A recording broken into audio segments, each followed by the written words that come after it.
এই বছর লটুন ষষ্ঠী কবে পড়েছে? ষষ্ঠী তিথি কখন শুরু হচ্ছে? কোন দিন এই লুণ্ঠন ষষ্ঠী পালন করবেন? হিন্দু ধর্মে 12 মাসে 13টি পার্বণের মধ্যে সন্তানের মঙ্গল কামনার্থে মায়েরা লটুন ষষ্ঠীর ব্রত পালন করেন। বাংলা পঞ্জিকা দেখে 1433 বঙ্গাব্দে শ্রাবণ মাসের 32 তারিখে লটুন ষষ্ঠীর ব্রত পড়েছে।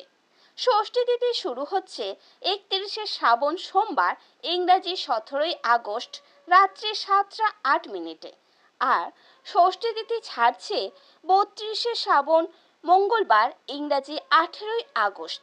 তাই এই ব্রত ইংরাজি 18ই আগস্ট 2026 অর্থাৎ 32শে শ্রাবণ 1433 মঙ্গলবার পালন করতে হবে।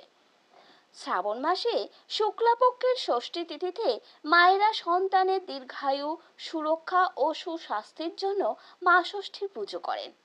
একটি বটের ডাল স্থাপন করে হলুদ বাটা, তেল, দই দিয়ে এবং 7টি ক্ষীরের নাড়ু করে মা ষষ্ঠীকে নিবেদন করা হয়। এছাড়াও আতপ চাল, গুড়ের পিঠে, আখের গুড়, ঘি, ডাব, বিভিন্ন ফল এইসব উপকরণ দিয়ে মা ষষ্ঠীর পুজো করা হয়।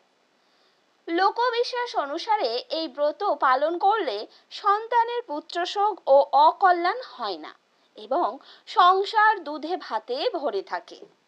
গর্ভবতী মায়েরা থেকে সন্তান বড় হওয়া পর্যন্ত সমস্ত মায়েরাই এই ব্রত পালন করতে পারেন।